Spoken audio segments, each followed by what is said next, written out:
Avant de se quitter, on voulait quand même faire un petit tour de l'équipe qui a pondu ça. On se rend compte, là, je ne sais pas à combien on en est d'émissions, mais on en a plusieurs heures. Et encore, il y a plein de choses qu'on n'a pas pu dire, qu'on ne sait pas, qu'on vous dira plus tard grâce à vos retours. Mais donc, c'est quand même une ligne qui est énorme. Moi, je sais que c'est la première qui m'a marqué, vous aussi, les gars. Et on voit un peu l'énormité de la chose.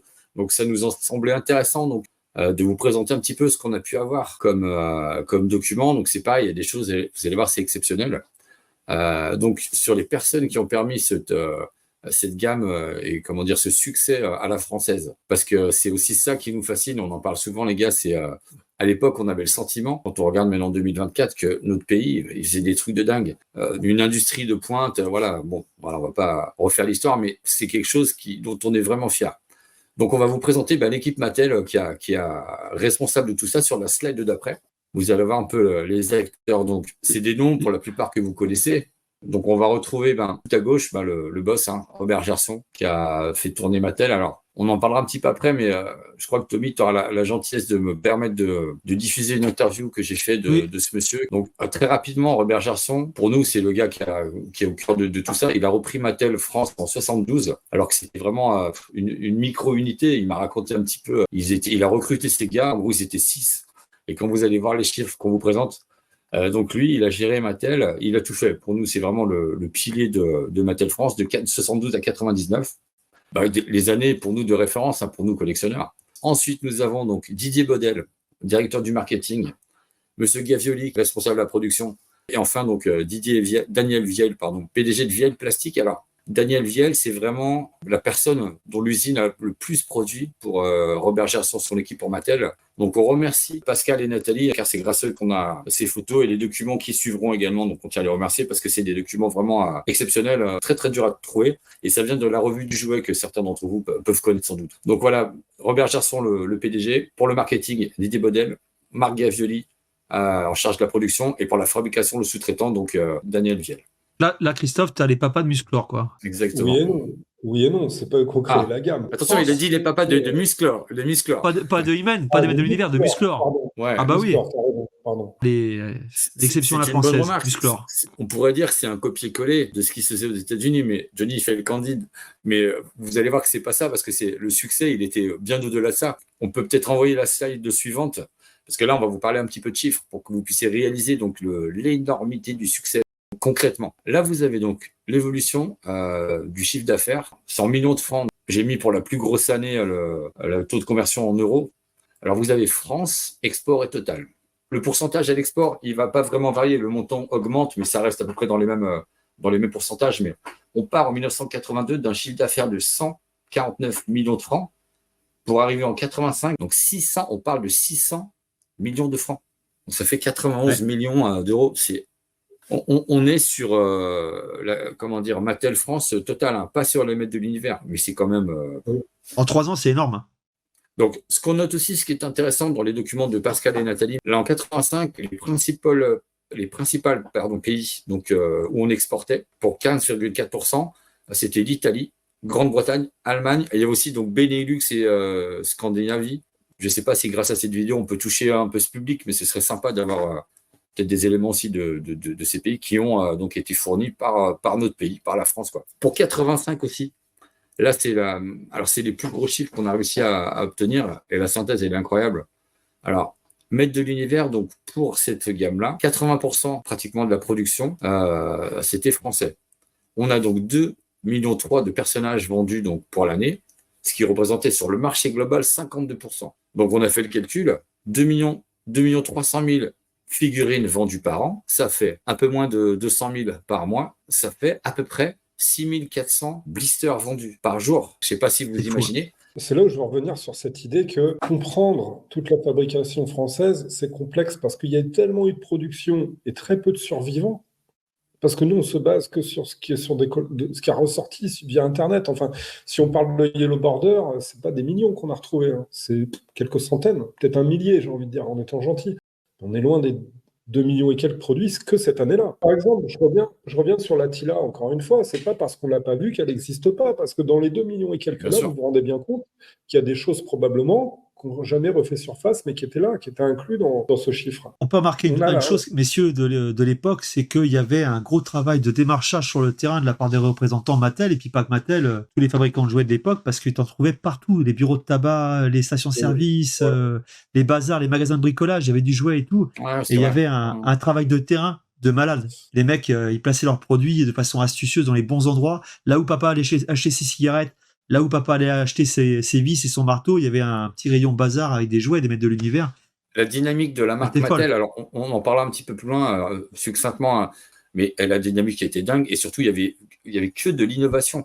Ils ont inventé plein de trucs. On parlera du petit train Mattel, vous vous en souvenez, le club des maîtres de l'univers, on en a parlé, c'est pareil, ça a été inventé pour Barbie, mais c'était repris pour Maître de l'univers. Mais tu as raison de dire ça, le train Mattel, moi, les images que j'ai vues, moi, j'ai pas connu, mais moi, je me rappelle, passant dans un catalogue de jouets, Mattel, pour moi, ça occupait 80% de la tête du petit garçon que j'étais à l'époque. Les guerres secrètes, les Maîtres de l'univers, Big Jim. Là, c'était fin du bal. Fin du bal. Les trois là, c'était bon, et je sais qu'ils tenaient une place importante dans mon cœur. Hein. Pour juste comme ça, pour faire un petit raccord avec l'époque actuelle, moi, je suis père de 3 enfants, j'ai la chance d'avoir 3 enfants. À la maison, on roule Mattel encore, parce que toutes les chambres, il y a du Mattel. Le grand, il commence à les virer un petit peu. Les 2 petits, il y a du Mattel à fond, du Château des Ombres. Mais j'aurais aimé les amener au train Mattel. Il n'y a plus cette dynamique de l'époque. C'est ça qui manque. Ce qu'il faut comprendre, c'est que la particularité de la France, d'ailleurs, Robert Gerson, il avait un rôle particulier auprès de Mattel Monde. Il a eu la confiance de ce pays, et il a fait plein de choses que tous les autres pays européens n'ont pas fait. Et il a mis une dynamique, et avec un succès, des méthodes, des techniques, une vision. Il y a eu une volonté, il y a eu des résultats. Et par rapport à Gerson, pour appuyer un peu ce que tu dis, tu m'as dit que c'était le seul étranger qui était invité à participer au meeting américain. C'est-à-dire que c'est pas un Italien, c'est pas un Anglais ou quoi. Non, c'est Gerson, le Français, qui part aux États-Unis. C'est le seul à participer avec eux à leur meeting. Ce mec-là, c'est une clé. Monsieur Comte. C'est le Mattel France. On se rend pas compte, mais au niveau européen, on était les leaders, en quelque sorte. Les pionniers. C'est ça, t'as raison. Il y a eu Italie avant. Il était au bureau, je crois qu'il était au bureau, quelque chose comme ça. Tu sais, un poste vraiment à part où tu es pris en compte dans ce que tu dis. Parce que voilà, tu es reconnu pour le travail que tu as fait, quoi. Tu vois, c'est ça le truc. Et les gars, l'émission a démontré une chose, c'est pas les cartes italiennes, c'est pas les cartes anglaises ou allemandes qui ont déferlé sur l'Europe, c'est les cartes françaises. Exactement. Monsieur-là pesait, ce monsieur-là, c'était monsieur Mattel Europe. Sur la fin, attention, il y a eu beaucoup de Made in Italy. L'Espagne a gardé pour eux. Ils ont gardé pour eux, en général, l'Espagne se trouve en Espagne. Mais l'Italie, il y en a eu quand même partout sur la fin. Laser Power et Laser Light Skeletor, par exemple, c'est du Made in Italy. Mais on va le voir après. La France a quand même un petit rôle peut-être là-dedans. Bon, là, on va poursuivre avec nos chiffres, comme on peut le voir sur la slide suivante.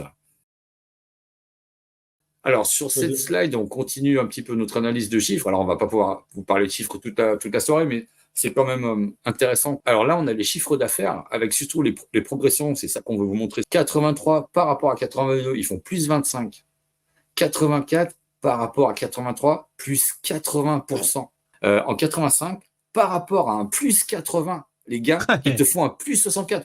Donc, ce qu'on avait remarqué aussi, c'est que, alors c'est entouré, donc on voulait entourer en vert sur la droite, 35% du chiffre d'affaires, c'est des articles fabriqués en France. Et bon, c'était quand même sympa à dire, ça représentait 300 emplois chez 10 unités de sous-traitance, pour mettre de l'IMA a priori. Enfin, Toki, alors là, ça parle de moules, donc je vais te laisser la main. J'ai fait des sous-entendus tout à l'heure en disant que la France, finalement, était peut-être plus impliquée qu'on ne le pensait. Et j'ai parlé de Made in Italy, Made in Spain. Et en fait, là, on a un chiffre, et on ne s'y attendait pas quand on est tombé sur le document. Alors toi, tu es plus calé avec les chiffres.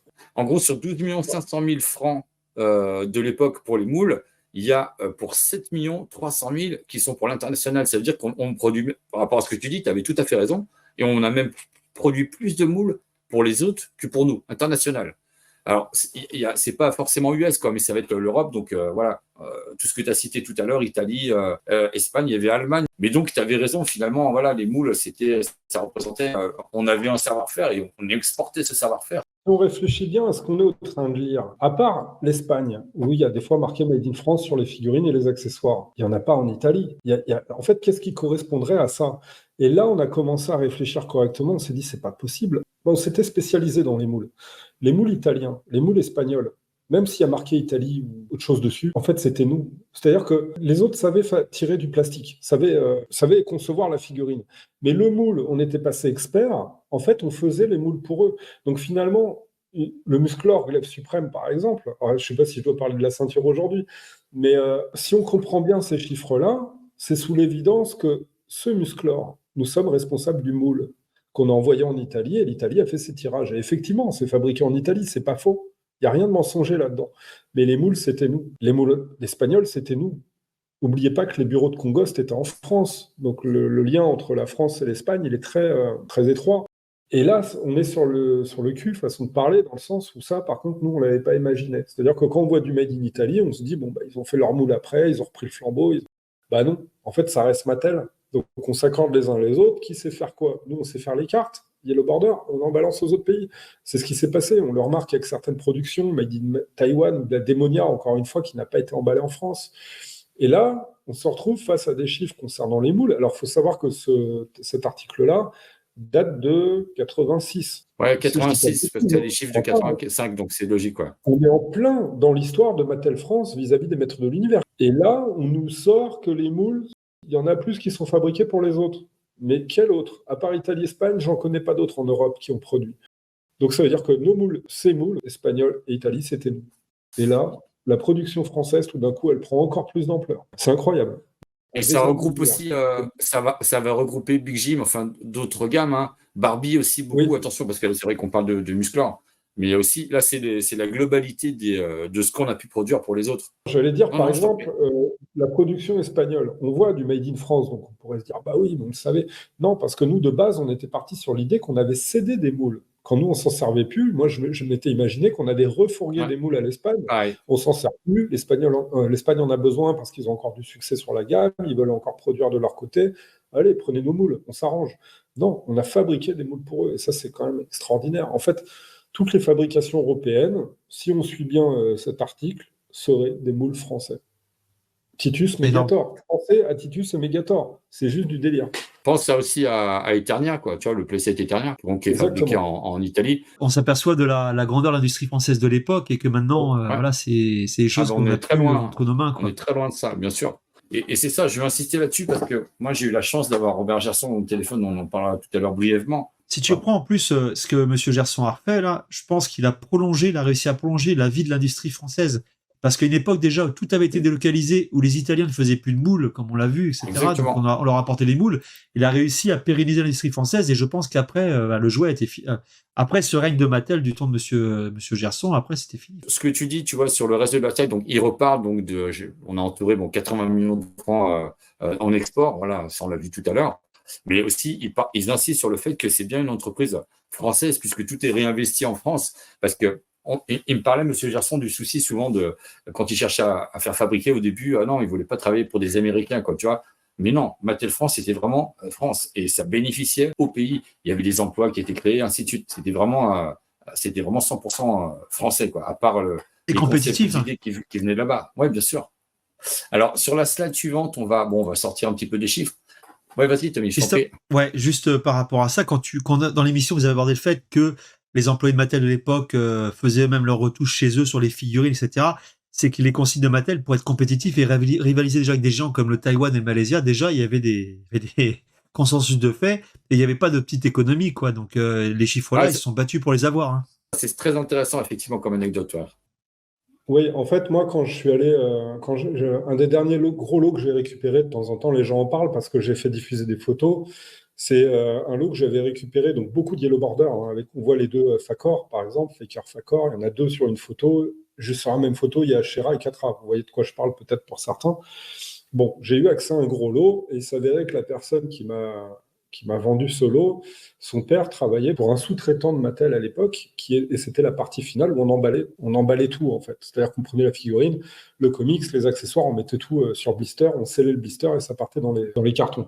Et du coup, j'ai pu lui poser des questions. Bon, son père, malheureusement, était gravement malade, donc je n'ai pas trop insisté non plus, mais lui, il a su me dire quelques trucs et il me dit... Et je lui ai dit, c'est quoi ton souvenir de gosse par rapport à tout ça? Est-ce que tu as des souvenirs de ton père, vu qu'il bossait pour Mattel, est-ce qu'il ramenait des choses? Il me fait, ouais, il ramenait les figurines et tout, génial. Et il me fait, j'ai des souvenirs aussi autres, c'est-à-dire que des fois, il ramenait des lots, des cartons remplis de parties de figurines qui apparemment avaient eu des défauts d'usine, notamment des défauts de peinture, des manques de peinture, notamment les têtes. Lui, il m'a parlé des têtes. Et c'est vrai qu'en plus, j'ai récupéré dans son lot un petit carton avec des têtes. Et il me disait que son père ramenait des cartons de têtes et qu'avec un petit pinceau, ils avaient de la peinture. La mère, notamment, prenait le petit pinceau et les petits manques de peinture sur les productions foirées, il les complétait. C'est-à-dire qu'en fait, il fallait pas gâcher les choses. Chaque tête compte. Quand on vend Et 6 000 par jour, vaut mieux que tu n'en manques pas non plus en même temps. c'est ça. Et du coup, c'est vraiment incroyable. C'est-à-dire que c'est même pas une chaîne, c'est même pas Mattel même. C'est un sous-traitant de Mattel qu'on payait peut-être des heures sup à faire ça. Les gars, ils emmenaient chez eux, ça finissait jamais en fait. C'est-à-dire que jusqu'à 10, minuit du soir, tu bossais d'une manière ou d'une autre. Et c'est vrai que sur certaines figurines, notamment Musclor, des fois, tu voyais des petites traces jaunes différentes sur le. Enfin, une démarcation jaune un peu différente du reste des cheveux. Je ne sais pas si vous avez déjà remarqué ça sur des looses. Bah, en fait, c'est ça. C'était des petits coups de pinceau rajoutés en dehors de l'usine par des gens. Ça explique ce que tu as vu, mais ça explique aussi une chose, c'est que sur les productions Made in France, moi j'aime bien, vous savez, Musclor l'Invincible, Battle Armor, bien souvent tu as des mèches de cheveux, souvent les mêmes mèches de cheveux où la peinture part, alors que les looses ont été bien mis de côté. Exactement. Et je me demande si c'est pas ces petites retouches qui sont parties avec le temps en priorité, tu vois. Alors après, c'est juste bien une sûr. courbe. Ça, c'est une anecdote directe. C'est pas un truc qu'on C'est énorme. théorie.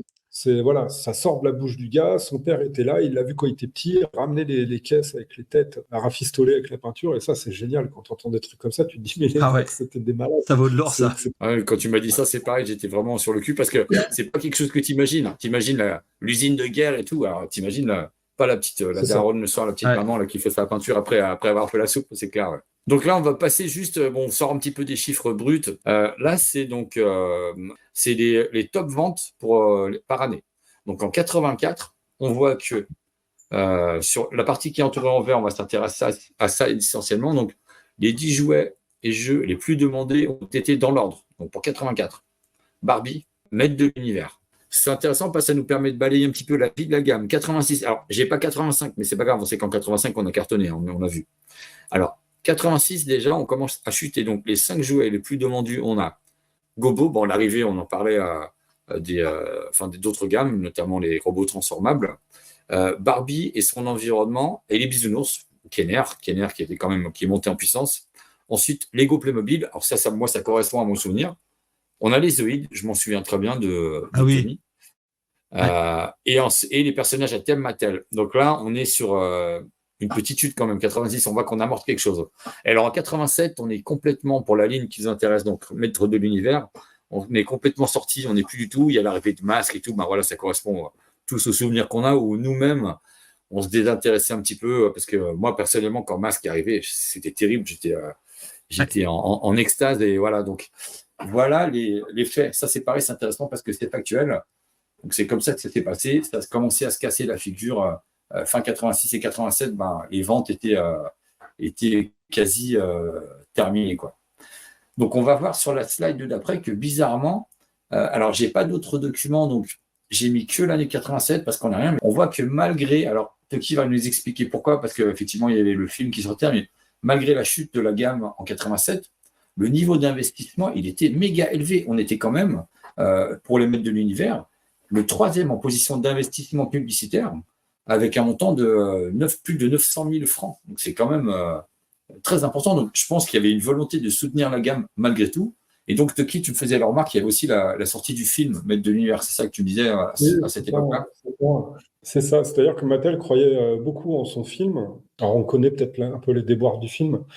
Ils n'ont pas mis tout l'argent qu'ils devaient mettre. Bon, il y a eu des soucis avec Gary Goddard, machin, mais ils y ont cru jusqu'au bout. Et puis, à ce moment-là, il y a plein d'autres gammes qui arrivent. On l'a vu avec Masque et compagnie. Mais du coup, il y a quand même un énorme investissement. Et dans cet investissement-là, j'imagine qu'une grosse partie, c'est pour promouvoir évidemment le film, parce qu'ils investissent dans le film.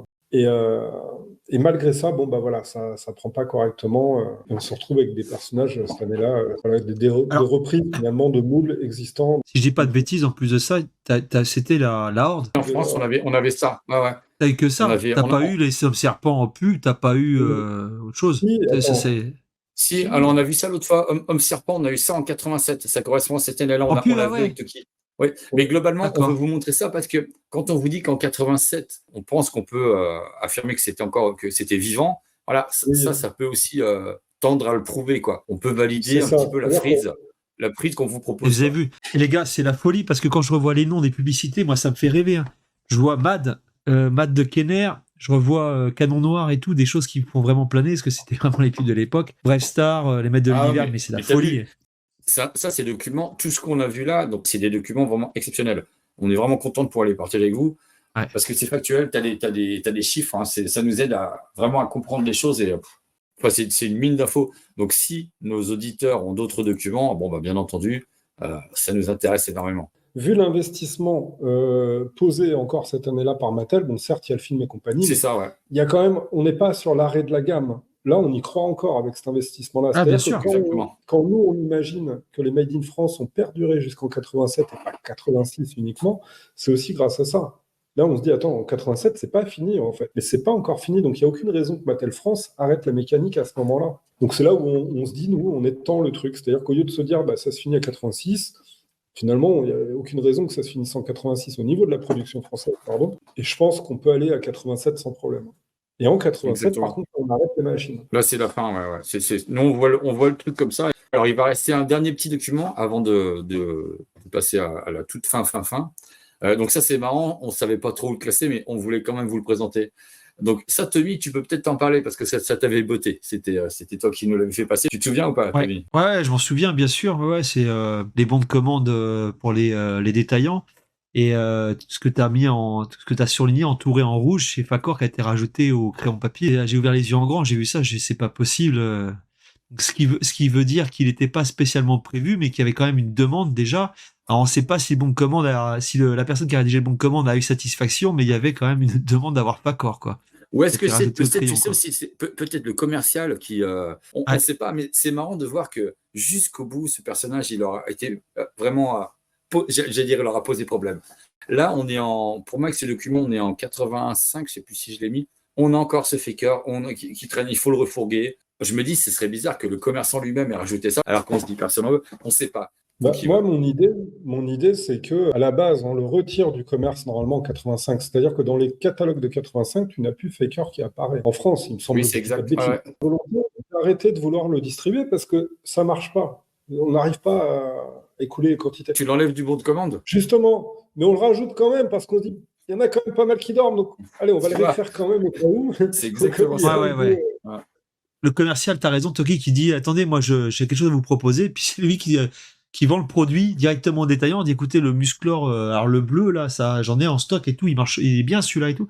Et c'était le commercial qui fait forcing pour le mettre dessus, effectivement. Ouais. Parce qu'attends, quand tu regardes les quantités, il t'en fout 19 plus 1. Donc c'est par 12. Tu vois, il en prend autant que Dantos. J'aime autant dire que le Dantos, à mon avis, il devait partir. Moi, je l'attendais avant qu'il sorte. Je voulais que Dantos. Tu vois, c'est pratiquement à 19 puissants. C'est celui qui le refourgue le plus. Comment c'est possible ? Alors, c'est peut-être un accident. On est tombé sur ce document par hasard. J'avais pas compris que c'était ça. Alors déjà, quand on dit 19 plus 1, c'est pas le nombre de figurines, hein, c'est le nombre de full case. C'est ça. Et dedans, tu en as 12. Oui. C'est ça, par 12. Tu vois, et regarde Dantos, il en prend 19. Oceanor 12 plus 6, soit pour la full case, ouais. J'avais pas compris ça. Orco 0, Belios 0, Stratos il n'y a rien, donc 0. Mais par contre, Musclor 5. C'est pas un bazar, hein, c'est déjà un bon commerce de jouets parce que pour avoir des quantités pareilles, il faut de la réserve. Alors par contre, on remarquera autre chose, c'est que plus tôt dans la vidéo, on vous a dit que étrangement, on ne trouve pas de Musclor l'invincible et de Skeletor l'invincible sous carte de 1485. Là, on se rend compte sur ce bon de commande qu'il n'y a pas les invincibles. Qu'ils y sont pas. Skeletor et Musclor avec les références normales. Du coup, c'est comme si, pour Facor, il y a une volonté finalement de se dire ça fonctionne pas, on n'insiste pas, on reste sur les autres, parce qu'on n'arrive peut-être plus à en refourguer. Et donc, on peut valider qu'on en a fait en 84, en 85, on n'en refait pas, et on n'en refait pas avant 86. En fait, ça colle avec ce qu'on a vu. Ouais, tout est intéressant à dépioter, parce que là, on s'est mis donc tous les trois sur l'affaire il y a quelques mois, vous a tout pondu en très peu de temps finalement, et on a découvert plein de choses. Messieurs, vas-y Toki. Un autre truc qui est intéressant, c'est le chiffre, le prix d'achat. Parce que là, on le voit, c'est 36 francs le blister. L'aéronef, 69 francs, 129 francs le Dragon, 60 francs le Stridor, Rotator 75, ça correspond. Château Maléfique 250, qui était vendu plus cher que le Château des Ombres, et le Château des Ombres, on le trouve à 170 francs. Donc ça vous donne un peu l'idée de la marge, finalement, aussi, que les commerçants faisaient, sachant, je veux dire qu'un prix moyen, je pense, d'un blister pour une figurine standard, ça devait être entre 45 francs. Je pense que ça tirait plus vers le 50. Ah oui, ça avait déjà augmenté. Tu vois que tu as une bonne gratte quand même que tu te fais dessus, hein. Mais vous êtes Et sûr, la les gars, que c'est des propriété full case en envoyée. quantité? Parce que peut-être que c'est un groupement d'achat pour différents indépendants, parce que les quantités sont Oui, bien folles sûr. quand même. Hein. Oui, mais il n'empêche que 19 acres, ça change rien Oui. à notre souci, tu vois. Il y a Colle, quand ça même un colle. truc qui me surprend avec Faker, c'est que tu n'as pas le numéro de série. Comment tu veux t'y retrouver dans ton usine au niveau de distribution si sur ton bon, tu n'as pas le numéro de la figurine? C'est bizarre. Après, il ne faut pas oublier que c'est probablement un réassort. Peut-être aussi pour une grande surface. Du coup, il n'a Ah pas bah bien besoin sûr que c'est un d'autant de réassort. clameurs, Non, il parce n'a que pas besoin d'autant 5 de... musclors, 6 squelettors, c'est sûr que c'est un réassort. Première commande, à mon avis, tu prends 20 musclors, 20 squelettors, et après, le reste, tu fais, je sais pas, 5, 10 ou 15, tu vois, mais ouais, t'as raison. Et si on prend le cas de Stratos, alors soit il n'y en avait pas, mais bon, le Stratos, il n'est pas barré, il est là. Par contre, la personne, visiblement, n'en prend pas. Donc on pourrait dire que Stratos, peut-être, se vendait mal à un moment donné. Donc il y avait moins de demandes. Et c'est peut-être aussi pourquoi, en dead stock, on le trouve beaucoup plus rarement que d'autres. Est-ce qu'on est tout Non, bon pour vous sur ce petit document sympa, les gars? Yes. on est tout bon. Donc là, on va arriver sur la fin quasiment. Donc on voulait vous faire partager quelque chose qu'on a eu la chance de réaliser. Donc là, je veux remercier encore Seb Carletti. En fait, il nous a permis de rentrer en contact avec Robert Gerson. Pour nous, ce monsieur, c'est Monsieur Mattel, hein, tout simplement. C'est lui qui a fait tout ce qui nous a bercé notre jeunesse. Et j'ai eu la chance de faire une interview. Donc on a posé quelques questions. Donc on va commencer par la première. Donc ça concerne le lancement de la marque en Europe. Donc tout ça, c'est de l'inédit, hein, c'est-à-dire que sauf erreur de notre part, c'est des infos qu'on vous livre que personnellement on n'avait pas, quoi. Et donc c'est sur le lancement de la marque Maître de l'Univers en Europe qui s'est faite à Monaco. Quel souvenir avez-vous du lancement de cette gamme Maître de l'Univers? On l'a lancé en 80, c'est ça, non? Alors, si je dis pas de bêtises, normalement c'est 82. Et encore, voilà, après j'ai dit un petit. Ouais. Oui, alors nous l'avons présenté à Monaco à l'occasion d'une réunion européenne. Le staff américain et le président de Mattel Monde étaient présents et nous avions loué le hôtel de Monaco, comment il s'appelle, ça va me revenir, la grande salle où on était 1 millier à peu près, peut-être 700. Wow. Et et le staff a présenté tout ce qu'il fallait dire sur Mattel, machin. On avait des stands un peu partout pour le jour 2. Et le soir de l'ouverture, le président de Mattel Monde a présenté les Maîtres de l'Univers. Et les gens ont découvert le lendemain les lignes Maîtres de l'Univers sur les stands de France, d'Allemagne, d'Italie, etc. On avait invité les clients les plus dynamiques de France, d'Italie, d'Allemagne, d'Angleterre, d'Espagne. C'était un salon de présentation des nouveautés de l'année 82 ou 3 qui allaient être faites pour que les gens sachent et connaissent la nouvelle ligne avant le salon du jouet. Et les Maîtres de l'Univers ont été assez facilement acceptés parce que Big Jim, à la fin, se cassait complètement la gueule. Voilà, donc là, c'est la fin du premier passage. Alors, c'est intéressant parce qu'il dit que ça a été accepté parce que Big Jim se cassait la gueule, parce qu'il s'adressait à des détaillants, à des revendeurs. C'est pas les clients qui avaient ce sentiment, c'est que tous ceux qui bossaient avec Mattel étaient contents de voir arriver cette gamme, puisque Big Jim s'essoufflait. Donc voilà, vous vous rendez compte un petit peu du lancement? Et pour autant, Big Jim a été distribué jusqu'en 86. C'est-à-dire qu'ils n'ont pas lâché l'affaire pour autant. Ils ont perduré avec des nouvelles visions de Big Jim. On a les commandos, on a les Spy qui arrivent à ce moment-là ou juste après. Moi, de mon point de vue, tu as les Spy, c'est les derniers. Et déjà aux États-Unis, tu sais, ils avaient arrêté la machine. Donc je pense qu'au niveau business, tu sais, quand tu étais partenaire de Mattel, si tu te projetais sur Big Jim, tu dis qu'est-ce qu'on va faire? Enfin, moi, je l'ai compris comme ça, tu vois, ça s'est cassé la figure là-bas. Donc, là, cette présentation où il n'y avait que des pros, en gros, les gars, ça a fédéré tout le monde. T'imagines, tu as le boss Mattel Monde qui est là, et donc, ils avaient tous le bon discours, et le lendemain, hop, ils étaient prêts pour le lancement. Moi, je le comprends un petit peu comme ça. C'est la mise en salon, le lendemain. C'est-à-dire qu'en fait, ils l'ont présenté en exclusivité la veille, et le lendemain même, c'était sur les salons Toy Fair ou je sais pas. C'est ça, exactement. Ouais. Et c'est fou, les gars, parce que M. Jasson, ce qu'il dit là, c'est qu'il dit que Big Jim se cassait la gueule. Mais on sait maintenant que c'est grâce à sa politique commerciale que Big Jim a été pérennisé dans l'Europe et il est responsable également de la survie de Big Jim. C'est énorme qu'une gamme comme Big Jim soit arrêtée aux États-Unis et qu'on ait réussi à avoir Spy et Commando derrière. Parce que le projet Spice, ça va être un projet que Mattel US devait avoir dans les cartons et que lui a réussi, avec son équipe, à importer en Europe et a réussi à faire survivre la gamme pendant 4 ans, quoi. Mais tu verras par rapport à ça, il donne quelques précisions, mais notamment, c'était pas produit, c'était beaucoup produit dans d'autres pays européens, Big Jim. Hein. Mais je vais pas alors je parle pas de production, je te parle par rapport à la commercialisation. Oui, je vois ce que tu veux dire. Ouais. Là, il va parler des premiers jouets qui ont été apportés depuis le Canada. Techniquement, on a eu des cartes canadiennes au tout début. Est-ce que vous vous souvenez des rapports avec le Canada pour la distribution des cartes en France? Est-ce que vous avez quelque chose à nous dire là-dessus?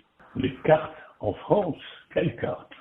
Alors, excusez-moi, les blisters, quand on a eu les jouets, maîtres de l'univers, nous on appelle ça sous carte, sous blister, vous voyez les figurines. Ah oui, pardon. Oui, oui. Non, c'est moi, excusez-moi, j'ai employé un mot de collectionneur. Quand on a eu ça au début, ça venait, donc c'était du Made in Taiwan et c'était distribué par le Canada, c'était des cartes canadiennes. Est-ce que vous aviez là-dessus un regard, parce qu'il y avait déjà le nom Musclor, à un moment il y a eu des autocollants occultants, parce que c'était He-Man au début, est-ce que là-dessus vous avez des souvenirs particuliers? Pas vraiment, non. Ça n'a pas duré une éternité, je crois, le Canada. Non, ça a duré très peu, effectivement, même pas une année normalement. Oui, c'est ça. Ça a été parce qu'on n'était pas prêt pour faire face. C'est le Canada qui, en plus, devait avoir mis en français pour le Québec. Et on devait avoir un truc anglais et français en même temps, ce qui nous a permis pendant ce temps-là, probablement, mais j'en suis pas sûr, de faire, peut-être que l'Italie a contribué à la production en Europe sur les maîtres de l'univers, et puis après, on l'a fabriqué en France avec Daniel Vienne. Hein. Donc voilà, alors l'anecdote de l'Italie, donc Monsieur Gerson, il faut savoir qu'il a quand même 88 ans et malgré tout, il a une mémoire incroyable. J'ai l'impression que quand j'aurai son âge, j'ai des soucis de mémoire personnellement. Donc quand il n'est pas sûr, voilà, c'est arrivé parfois dans l'interview, je mets un peu de côté parce que s'il n'est pas sûr, il y a peut-être un doute. Donc sur l'Italie, bon, on va pas être formel, mais voilà, il confirme ça. La durée, il confirme une année, c'est peut-être pareil, c'est un peu approximatif, mais je pense qu'on peut valider ça. Et bon, voilà, c'est bien, c'est l'histoire telle qu'elle s'est passée pour le lancement de la gamme, quoi. Et ça leur a permis donc de mettre tout en place. Voilà, il a dit ça, Christophe, il dit une année parce qu'on n'était pas prêt à faire face. C'est ça. La production française, ça veut tout dire ce qu'il dit.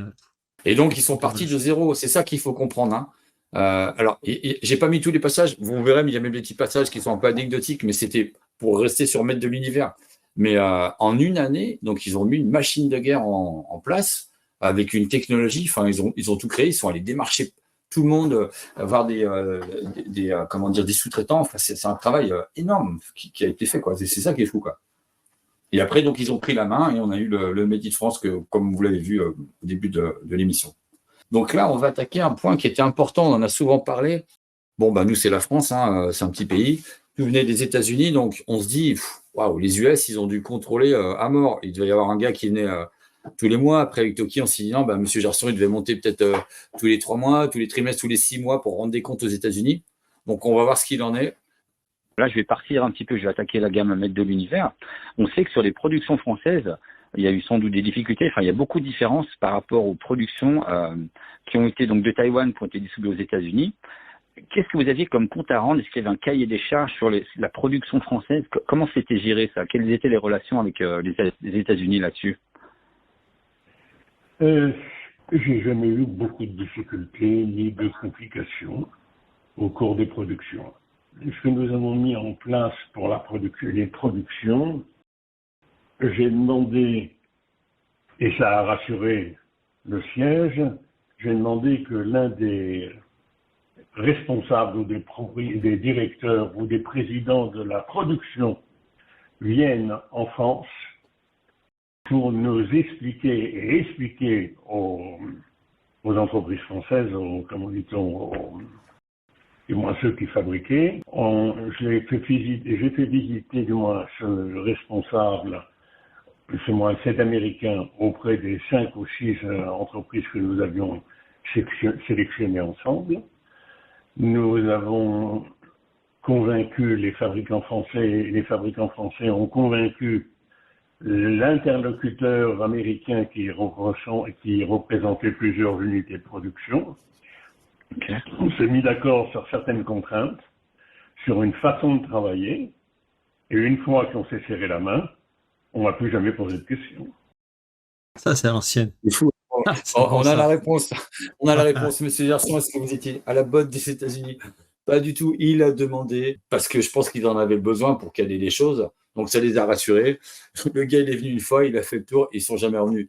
Voilà. les Serrer gars, la main. Une fois qu'on s'est serré la main, c'est bon. C'est C'est pour génial. ça qu'on peut affirmer que tout ce qu'on voit, certes, c'est un concept américain, voilà, mais de l'univers, c'était tout vient de là-bas. Mais tout ce qu'on a, c'est tout cet homme-là et son équipe qui a à l'œuvre, et puis du début à la fin, quoi. Donc voilà, c'est une réussite 100% française de A à Z, quoi. Et donc, on voit des fois des petites erreurs sur un emballage. Par exemple, on a vu tout à l'heure la carte de Stinkor de Puantor en anglais où le mot nouveau n'est pas traduit. Et on pourrait se dire, tiens, bah, aux États-Unis, ils faisaient les choses tellement de façon carrée que moi, je vois ça, je me dis, bah, Telle France, ils ont dû se faire taper sur les doigts. Bah non, parce qu'en fait, jusqu'à la fin, il n'y avait plus de contrôle. C'est-à-dire qu'il y avait une confiance totale et on pouvait se permettre des erreurs. Les Américains ne les voyaient pas, ils s'en foutaient en fait. Limite, on n'avait pas à envoyer de sample là-bas pour leur dire c'est bon, on peut produire, on n'a pas fait de bêtises, là c'est la bonne couleur. Non, même pas. Moi personnellement, ça m'a surpris parce que j'étais vraiment dans Ouais, mais l'idée c'est où clair. Mmh. tu délègues. Mais du coup, en Tu fait, laisses- les résultats étaient tellement bons, tu vois, que je pense que les ratios, tout était respecté. En fait, ça s'est arrêté là, quoi. Il y avait un succès fou, et voilà, c'est tout, quoi, tu vois. Alors, le quatrième passage, il est très court. On a hésité à vous le mettre, mais il apporte rien de spécial. Mais voilà, on s'est posé la question. On a posé la question à Robert Gerson. Donc, quatrième extrait, le nom musclor. Moi, j'avais une question, monsieur Gerson. La France, encore une fois, on s'est démarqué, je dis on, hein, comme si j'avais travaillé avec vous, mais on avait notre propre nom, musclor. On est les seuls. Qui est-ce qui a trouvé ce nom, musclor? Tout bêtement, chez nous, on l'a traduit comme ça. C'est fou ça, parce que c'est devenu un nom du domaine public. Vous voyez ce que je veux dire, musclor maintenant. Oui. Voilà, c'est très court, je vous avais prévenu.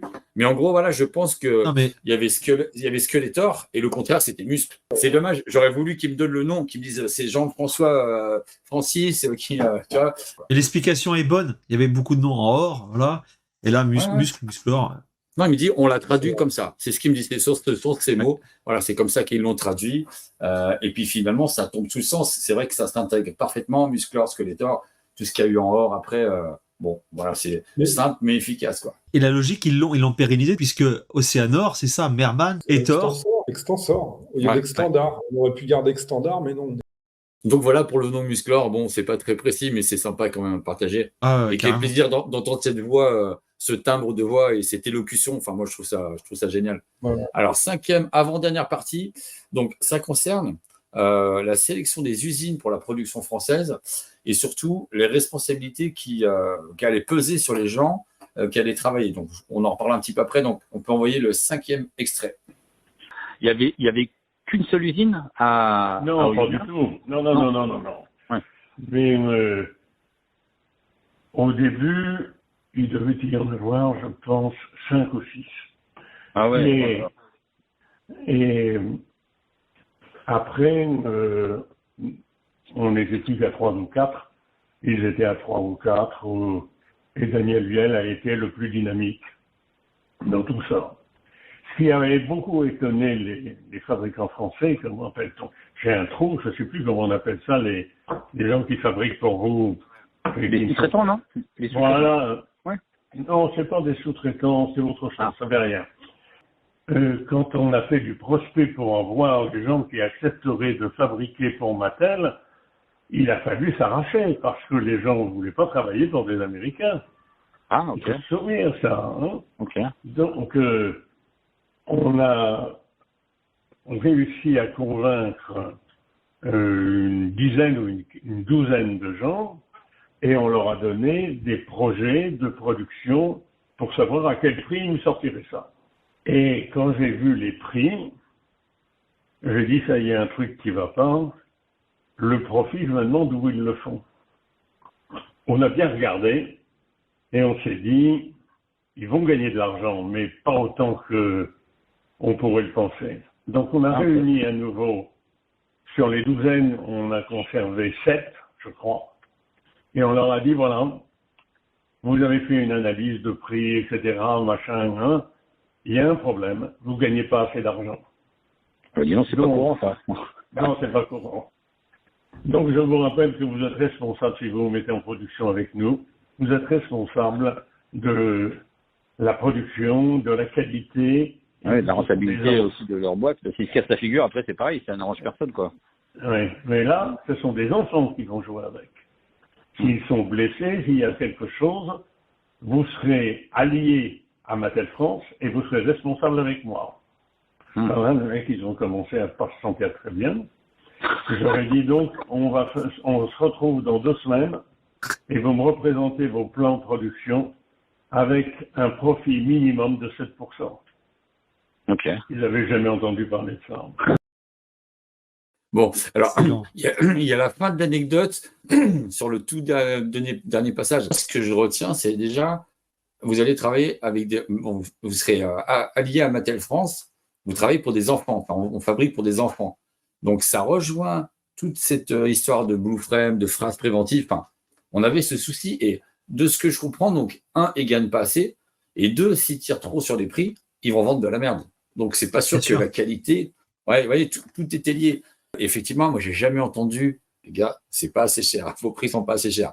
Ils voulaient absolument qu'ils gagnent au moins 7%. Bon, voilà, c'est fou, quoi, ça s'est passé comme ça, quoi. Et un autre truc aussi, parce que pendant longtemps, on parle toujours de Viel plastique. Viel plastique, fabriquer les maîtres d'univers. Mais là, à travers son interview, et même on avait d'autres documents, il me semble, qui démontrent qu'en fait, il n'y avait pas que Viel plastique, c'était juste le plus dynamique. Alors moi, je n'ai pas d'autres documents, mais effectivement, il le dit lui-même. De toute façon, il parle de 5-6, donc je pense qu'on peut partir sur 5-6. C'est-à-dire que, par exemple, quand on se rend compte aujourd'hui que la figurine mécanique est un peu plus fragile qu'une autre, ou au niveau du bras, ou je ne sais pas quoi, on peut très bien imaginer qu'avec différentes usines, chaque personnage n'a pas été fabriqué au même endroit forcément. Parce qu'il fallait aller vite. N'oubliez pas les chiffres qu'on a vus tout à l'heure. Hein. Plus de 2 millions de figurines produites ou vendues, je ne sais plus, en 1985. Vous imaginez un peu la mécanique, la logistique. Ah non, mais c'est un truc de fou. On s'est même dit peut-être qu'il y en a un qui faisait les accessoires, les plastrons, les machins, d'autres les corps. Enfin, c'est on ne possible. sait pas vraiment. C'est pour ça que voilà. Mais oui, effectivement, là, il y avait plusieurs usines. Comment c'était organisé, on ne sait pas trop. On sait que c'était un volume de fou, quoi. Et on avait un article sur Viel Plastique, et à un moment donné, il est question de 30 modèles sur une année. C'est-à-dire qu'ils faisaient 30 jouets différents sur une année. Oui. Apparemment, c'était pas de l'audio. En fait, ils ont commencé avec le, tu sais, le campeur de Barbie. Mais oui, on a tout ça. Ils faisaient effectivement plusieurs choses. Ce que moi, je théorise, c'est que le fameux Viel Plastique, j'ai l'impression plutôt que c'était les véhicules et les châteaux et les playsets. Ouais. On a vu une photo tout à l'heure, tu as montré les différents acteurs, dont Daniel Viel. Et derrière lui, c'est du playset.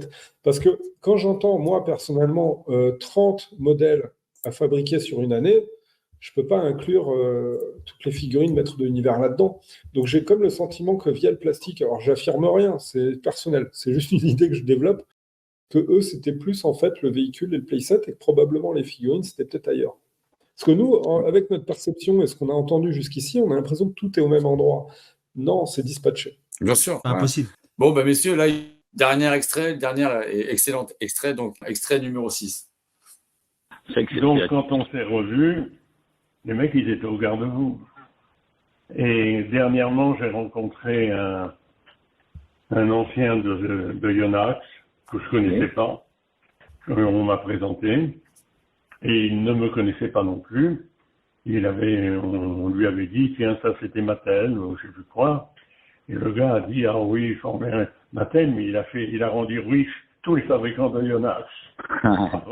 La vallée du plastique, mais c'est bien, je trouve ça, c'est pareil, c'est atypique quand même. Hein. Oui, et puis après, je lui ai dit, c'était moi. Il m'a dit, non. Excellent. Et au niveau du lancement, donc quand vous fabriquez dans les usines, d'où viennent les moules? Est-ce que ça vient des States et comment ça se passe? Ça venait, c'est pour ça que l'Italie devait nous avoir prêté des moules, où ils en avaient fait des deuxièmes. Le Shogun, les moules, je les avais fait venir du Japon. Les moules pour Barbie ont été fabriqués en partie, d'autres sont arrivés des États-Unis. On a mis au point toute une organisation de moules et ça a bien fonctionné. Alors, ça s'arrête un peu abrupt, mais voilà, après, on sort un petit peu du cadre de la discussion. Mais en gros, voilà, là, il me parle du tout début, où ils ont dû pallier avant de fabriquer leur propre moule, dont on a vu le coup plus tôt. Alors, quand il dit Italie, au début, il parle des maîtres de l'univers, hein. Au tout A début, priori, il oui. dit, Ouais. ouais, mais c'est là où, à mon avis, il confond un peu, parce qu'on sait que c'est Taïwan. On sait que les premiers moules qui sont mixés Oui, bien avec le sûr. Made in France, Mais c'est du alors, Taïwan. peut-être que tu sais, dans son souvenir, c'est pour une autre gamme. Je Ouais. sais pas, je suis Je pas sûr. pense à Tokyo. Mais voilà, il y a peut-être effectivement quelques zones d'ombre. Mais bon, on a, enfin, Intéressant, déjà, c'est très intéressant. Moi, j'avais pas vu ce passage, parce que ça veut dire que ça répond à une question que j'avais. Les fameux blisters trapèzes, notamment, un Zodak. Je vais prendre Zodak, par exemple. La tête, elle est made in Taïwan. Je crois que les accessoires sont estampillés Taïwan et le corps France. Et du coup, moi, j'avais cette question. Mais alors, attends, c'est quoi? C'est des accessoires qu'on nous a envoyés de Taïwan? Parce que, justement, on n'a pas tout encore mis au point nous-mêmes. Ou alors, c'est tiré en France. C'est moulé en France. Bah, c'est moulé en France. Il vient de donner la réponse. Mais ce n'étaient pas des éléments qui venaient d'ailleurs, comme je l'ai cru pendant longtemps. Et du coup, on peut féliciter les premières productions françaises, parce que quand on regarde les premières têtes de Musclor, notamment, ou Facor, hein, têtes taïwanaises, elles sont particulièrement bien peintes. Ils sont Ouais. super beaux. C'est vrai. mais on sent que au tout début, le soin il est plus important parce que les volumes sont aussi moins importants. Voilà. Je pense. Avant de conclure, je voudrais un grand merci. Je ne sais pas si Monsieur Gerson tombera sur cette vidéo, mais voilà, j'ai passé un super moment. C'était incroyable. Donc, on espère que ça vous a fait plaisir d'avoir ces informations. Pour nous, c'était de l'inédit. On a fait qu'apprendre des choses.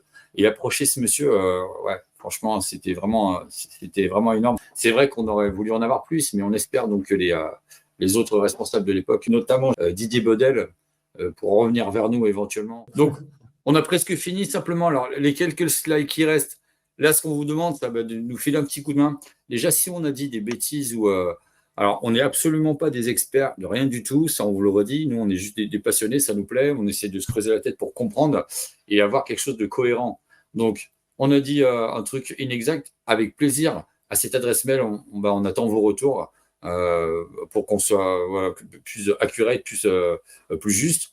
Vous avez des documents qu'on n'a pas, des photos. Je vous rappelle qu'il y a 100 € à gagner pour le Faker Yellow Border. Ça, c'est pas une légende, contrairement à la carte en elle-même. L'adresse mail est là, donc yellowborderguys@gmail.com. C'est une adresse mail qui est consultée tous les jours et à laquelle vous aurez une réponse dans moins de 24 heures. Donc, n'hésitez pas. Et n'essayez pas d'entourlouper avec des customs de Faker et tout ça, parce que on a le premier homme à en avoir fait. Il est présent ce soir avec nous. C'est Monsieur Toko Never qui fait les premiers. Donc, n'essayez pas de lui la faire à l'envers, il verra tout de suite. Exactement. Mais surtout qu'on a en plus des plus professionnels que moi autour de nous. Donc, ouais, il y a des mecs. Il y a du lourd, c'est vrai, ouais, bien sûr. Ouais. Mais il restera toujours un petit détail, c'est-à-dire que même quelle que soit la qualité du custom, je pense que Toki, moi aussi dans une moindre mesure, on arrive à voir si c'est cohérent par rapport à l'année, la position de tel truc. Vous inquiétez pas, on ne vous a pas tout dit dans cette émission. Donc, alors la slide d'après, pardon, vas-y Toki, excuse-moi. Excuse-moi, parce qu'il y a cette histoire de 100 € pour Facor. Donc ça, je le maintiens, hein, c'est pas des conneries. Mais je veux aussi mettre 100 € sur la Tila. Hein. J'ai oublié de le dire. Okay. Ça peut paraître barge, mais on veut voir ces cartes, c'est tout. C'est une histoire de délire de collectionneur ou ce que vous voulez. Beaucoup, c'est un Graal, entre guillemets, d'en trouver une un jour. Donc, si vous en avez une, sachez que vous êtes le gagnant du loto aujourd'hui, mais sans vouloir revendre quoi que ce soit. Mais je veux dire, tellement on espère un jour les voir que voilà, c'est pour motiver les gens, c'est tout. Parce qu'on sait qu'il y en a forcément quelques exemplaires qui traînent quelque part. Oui. Si des possesseurs nous écoutent, c'est histoire de les encourager parce qu'on sait que ce genre de cartes, on n'a pas forcément envie de les montrer, on ne veut pas se faire harceler derrière. Encore une fois, nous, on ne veut pas vous les racheter. On veut juste une image. On aimerait pouvoir la diffuser publiquement après, et si possible, si vous voulez, anonymement. On n'est pas là pour mettre un pseudo, un truc, et que vous ayez après 10 000 demandes, parce que vous savez très bien que ce genre de produit, ce genre d'item, il va y avoir des gens derrière qui vont vous les demander. Nous, c'est vraiment, on veut le visuel, en fait. On veut finir nos vies en les ayant vus, c'est tout. Non, mais très sérieusement, pardon, non, mais juste, parce que c'est très important ce que tu dis, je pense que tu me le dois sur lequel l'adresse mail, c'est moi qui vais la gérer, on communique entre nous, mais on s'engage à respecter l'anonymat, voilà, vraiment, formellement. On rigole pas avec ça parce qu'on est des collectionneurs, on sait les risques et c'est important ce que tu dis, Toki, j'y avais pas pensé. Mais voilà, on rigole, on prend ça légère, mais on est très sérieux dans nos démarches et on s'engage à respecter l'anonymat si c'est demandé pour qu'on nous transfère une photo en question, quoi. C'est ça. Ouais. Et 100 €, c'est bien pour une photo. Hein. Je vous rachète pas le blister à ce prix-là. Hein. Qu'on se comprenne bien. C'est juste, je veux une photo. Simple photo. Si possible, recto verso, ça serait génial. Mais voilà, c'est juste, vous me faites un JPEG avec votre téléphone, vous me l'envoyez, je vous donne l'argent et c'est plié. Par contre, m'envoyez pas 10 TILA différentes. Hein. Je vais pas donner 100 € par photo. À partir du moment où j'en ai une, je peux pas en payer 10 derrière. Ah, moi, je pensais que s'il y avait une full case, c'était 1200 balles, du coup. Tu en avais 12. Ah non, d'accord. Non, je tiens à rétablir quand même les choses parce qu'après, mon banquier, moi, il me poursuit. Donc, t'inquiète. voilà, bon, Si on a ce problème, on le gérera. On peut envoyer la slide suivante, qui est pratiquement la dernière. Très, très importante, cette slide. Alors, je me suis rendu compte parce qu'on a beaucoup bossé. Voilà, il y a eu plein de trucs. Il manque Pascal et Nathalie. Donc, je les rajoute oralement parce que voilà, merci, ce qui a été transmis, c'est vraiment énorme. Donc, je commence depuis le début. Merci spécial, Philippe Glott, customer de grand talent et aussi qui, avec ses amis, son équipe, a un salon. Marcus, je ne te connais pas, mais merci à chaque fois que je te demande de documents. Pareil, c'est super. McFlam, Lanas, Seb, on en a parlé. Christophe Ruiz pour les variantes. BattleRam, c'est Adam, donc excellent blog. Allez-y, c'est une bible. Il y a tout sur Maître de l'Hiver, parce qu'il y a plein de trucs. Barbarian, c'est bon, tu l'as déjà remercié, Tommy, je le refais quand même. Marc Ozika, Crazy Collectors, vous connaissez. Il y a la collection de Toki, entre autres, qui est folle. Ouais. Alejandro, c'est le mécanique Taïwan, énorme. Anti-Eternia, alors c'est pour le Skeletor, Yellow Border. Scarface One, je te remercie, mon ami. J'ai mis le Grayskull parce que pour moi, c'est la Bible. Le Grayskull, il y a plein de photos forcément qui viennent de là. Voilà, c'était une institution à l'époque. Et évidemment, bien sûr, Lulu Berlu, parce qu'ils sont incontournables et il y a quelques photos qui viennent de chez eux. On a fait le tour des remerciements. On peut passer à l'avant, je crois, dernière slide. Je vous parlais de Philippe et son équipe. Ils font un salon exceptionnel. C'est la 2e année qu'ils font ça. Donc, Toki, tu ne me contrediras pas. Tu as vu des vidéos sur YouTube. Ouais. Tommy, c'est pareil. On trouve des pièces exceptionnelles. Que les gens soient curieux et jettent un œil sur YouTube pour voir de quel salon on parle. Hein, parce que c'est choquant. À l'heure d'aujourd'hui, voir ce qu'il y a sur les stands là-bas, c'est le meilleur. Ça vaut le détour. Ça vaut vraiment le détour. Voilà, là, on peut passer il n'y a plus de slides. Notre monteur va pouvoir se relaxer son petit doigt. Moi, les gars, en conclusion, je voudrais vous remercier. Moi, je suis content de ce qu'on a fait, de ce que j'ai avec vous. J'ai passé un bon moment à préparer tout ça. Ça va me faire bizarre parce que là, c'est fini. Mine de rien, ce petit travail, il rythmait mon quotidien depuis de longues semaines. Mais je voulais vous remercier, les gars. Et Peter aussi, plus rien d'autre à dire. Je ne sais pas qui veut clore cette émission. Merci pour la confiance que tu as accordée déjà à la chaîne, tout simplement, à l'émission de Freestyle Toys, la confiance que tu m'as accordée, parce qu'effectivement, on ne se connaît pas depuis si longtemps, Christophe. Toki, c'est un vieux compère du Motu. On se revoit depuis peu de temps, depuis YouTube, en fait, où on a remis le pied à l'étrier ensemble pour pouvoir justement aborder le jouet et puis c'est de propager une certaine parole que je considère être la bonne parole. Toki, c'est un incontournable des maîtres de l'univers en France et au niveau mondial. Et toi, Christophe, tu le deviens avec ce que tu fais là, ce que tu apportes à la gamme, le fait d'avoir vos projets tous les deux communs par rapport à cette gamme-là, c'est important. Et moi, je considère que c'est une chance de pouvoir vous recevoir sur le sanctuaire. Ouais, c'est le plus compliqué. Là. Non, c'est pareil, je vous remercie. La confiance, le sanctuaire, c'était logique. En sachant qu'on m'a proposé ailleurs, j'ai dit non, hein, moi, c'est le sanctuaire, je reste là, j'établis ma maison, elle est là aujourd'hui. Ouais, en tout cas, on part de pas grand-chose des fois, on a des idées, des petites idées, il faut y aller. Christophe comme moi, alors moi au début, il faut savoir que j'étais pas à l'aise devant une caméra. Des fois, on a des gens dans le chat, on leur dit hey, tu veux pas venir dans une émission? Parce qu'on voit qu'ils racontent des choses intéressantes, ils ont une bonne mémoire du passé et tout, et on voit qu'ils osent pas, mais j'étais comme vous avant. C'est-à-dire que, et Christophe aussi, c'est-à-dire que nous, les objectifs, on n'est pas à l'aise avec, et puis finalement, on saute le pas parce qu'on a envie de raconter des choses, on a envie de partager, et puis finalement, ça passe. Messieurs, merci beaucoup pour cette fabuleuse émission sur les maîtres de l'univers Made in France. C'était un plaisir de faire ça avec vous. Merci d'être venus sur le sanctuaire. On se dit à très bientôt. Abonnez-vous, likez, commentez et on répondra aux commentaires. On prendra le temps de le faire. N'hésitez pas. N'oubliez pas le petit mail. On se dit à très bientôt pour le freestyle. Merci à vous. Bon visionnage.